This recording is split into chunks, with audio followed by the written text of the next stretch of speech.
그렇게 많이 걱정을 안 했는데 같이 가만히 요새 노는 거 보면 점점점 차이가 너무 심하게 나니까 그거 노는 모습 보면 참 저도 마음이 안 좋았고 자기 딴에도 너무 친구들이랑 차이 나니까 소심해지고 친구들이랑 놀자고 하는 것도 좀 멀어지는 것 같고 또 나중에라도 저 키가 점점 커가도 안 커지고 그 상태면 어떤가 싶은 생각에 너무 걱정이 되고 마음이 아픈 거예요. 지난 몇 달간 영찬이의 키를 표시해둔 거실 벽지 위에 또 하나의 표시가 그려지는데 0.3컸나? 방학이 지나면 훌쩍 자라는 친구들과 달리 영찬이의 키는 제자리 걸음이다. 저녁 식사 시간, 상위에 차려진 여러 가지 반찬 중 영찬이의 젓가락이 닿는 곳은 오로지 고기뿐. 먹어야지. 안 먹어? 그래도 없지 뭐 조금씩은 먹어야지. 생선이나 채소는 직접 숟가락 위에 얹어줘야지만 겨우 한 입을 먹을 정도. 엄마는 영찬이의 이런 식습관이 작은 키의 원인인 것만 같아 고치려 하지만 쉽지가 않다. 밤 11시 하루 종일 공부하랴 축구하랴 피곤했을 텐데도 게임 선매경에 빠진 영찬이. 늦은 시간까지 컴퓨터를 끄지 못하는데 이제나 컴퓨터 그만하고 자야지. 얼른 그만 꺼. 11시가 넘었어 얼른. 늦은 취침 시간 역시 영찬이의 키가 자라지 않은 원인이라고 생각하는 엄마의 목소리가 평소와는 다르게 단호하다. 영찬이가 키에 대한 스트레스를 너무 많이 받아서 그런지 작년에는 원형 탈모치까지 오더라고요. 그리고 영찬이 누나도 다른 애들보다 좀 작고 그런 거 보면 참 안 좋은데 제가 또 좀 작거든요. 그러니까 저를 많이 닮아서 그런지 마음이 참 안 좋아요. 마음이 많이 너무 아프고 애들한테도 미안하고요. 키가 자라지 않는 원인과 적절한 치료법을 알기 위해 찾아간 곳은 서울의 한 성장 전문 한방 클리닉. 본격적인 상담에 앞서 전문의와의 문진이 이루어지고 기본적으로 해야 되는 검사들이 있으니까 일단 성장 검사부터 한번 해보기로 하죠.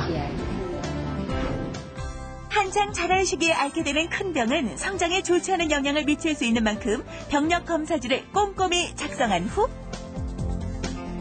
영찬이의 현재 키와 몸무게를 측정했다.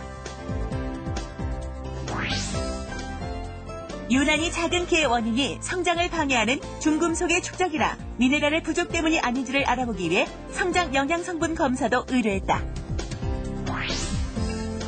키 성장 검사 그 세 번째는 신체의 미세한 자극을 통해 몸속 각 장기의 기능과 성장에 필수적인 성장 호르몬의 분비를 방해하는 정신적 스트레스 정도를 측정해 볼 수 있는 8강 진단 검사.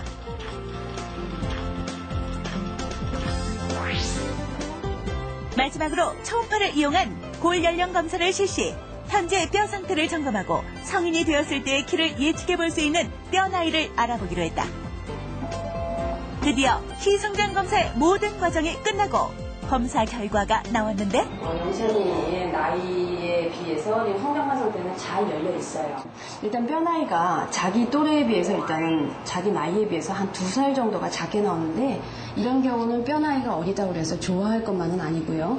먹는 것이 미처 받쳐주지 않았기 때문에 뼈가 잘 여물지 않았다는 얘기죠. 자기 나이만큼. 그랬을 때 지금 이 상태로 가게 되면은 성인 예측 키가 20살이 됐을 때 161.5 정도로 일단 나오게 되고요.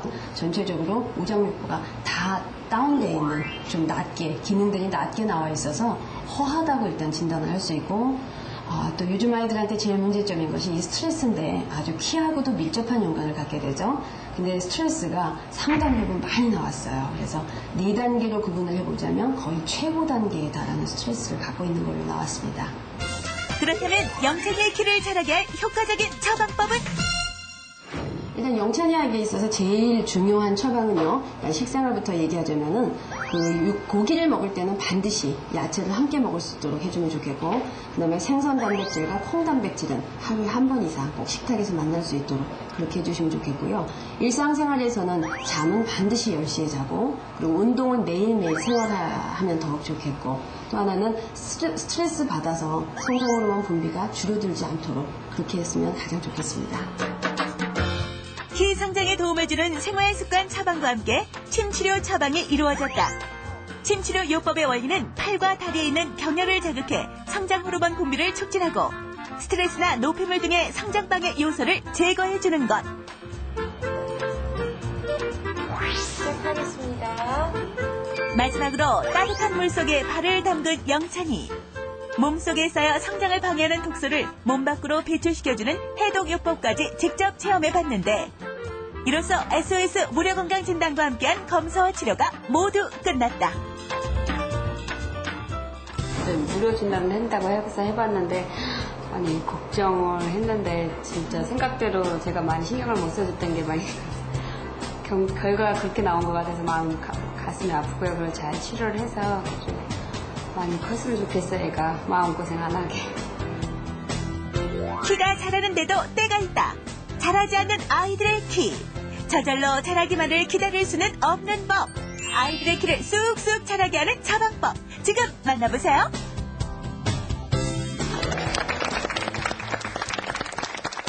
네, 최근 한국 청소년들의 키가요, 아시아 최고의 기록을 했다는 그런 통계가 나왔다는 아주 반가운 소식이 있습니다.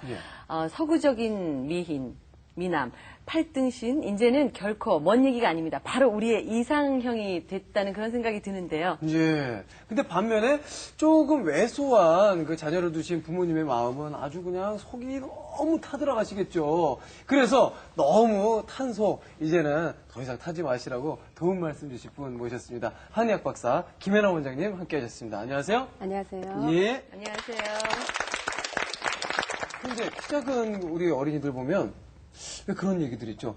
부모님의 영향을 받아서 키가 작은 거다. 유전의 영향을 많이 받았다. 이 유전과 성장, 이것도 연관이 있겠죠? 연관이 있죠.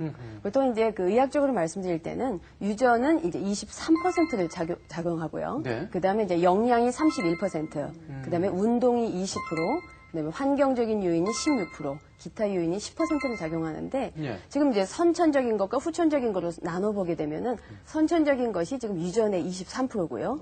나머지 모든 67%가 다 후천적인 거거든요. 그러니까 유전적인 23%에 너무 연연해 하시지 마시고 예. 67%를 바꿔주시면 성장 장애도 극복할 수 있습니다. 네. 근데 왜 그런 얘기 있잖아요. 좀 살찐 아이가 키가 좀 빨리 자란다. 좀 더 크게 자란다. 이런 이야기가 그러면 좀 맞는 걸까요? 일단 키에 있어서는 너무 마른 경우도 또 너무 체중이 넘치는 경우도 둘 다 쉽지 않은 경우인데요. 네네. 일단 키에 비해서 체중의 밸런스가 딱 맞아줄 때 이때가 제일 잘 크는 경우거든요. 근데 지금 이제 좀 아까 좀 살이 찐 경우 어떠냐고 물으셨는데 이 성장 호르몬은 두 가지의 역할을 하게 됩니다. 하나는 뼈의 길이를 늘려서 키가 크게 해주는 작용, 또 하나는 우리 몸에 있는 체성분을, 체지방을 분해해주는 작용을 하기 때문에 일정량 나오는 성장 호르몬 가지고 두 가지를 다 하다 보면 아무래도 좀 효과가 떨어지겠죠. 네. 그러니까 한 가지로 몰아주기 위해선 체중 감량을 조금 해주는 것이 좋고요. 네. 그리고 또 이제 살이 찌게 되면 또 하나 걱정해야 되는 것이 2차 성징이 빨리 나타나기 때문에 성장이 조기에 끝나버릴 가능성이 높습니다. 칼슘만 무조건 열심히 복용한다고 해서 키 크는데 도움이 될까요? 어린이들 같은 경우는 일단 그 연령대에 맞춰서 또 많이 모자라는 성분들이 있게 되고요. 그렇기 때문에 그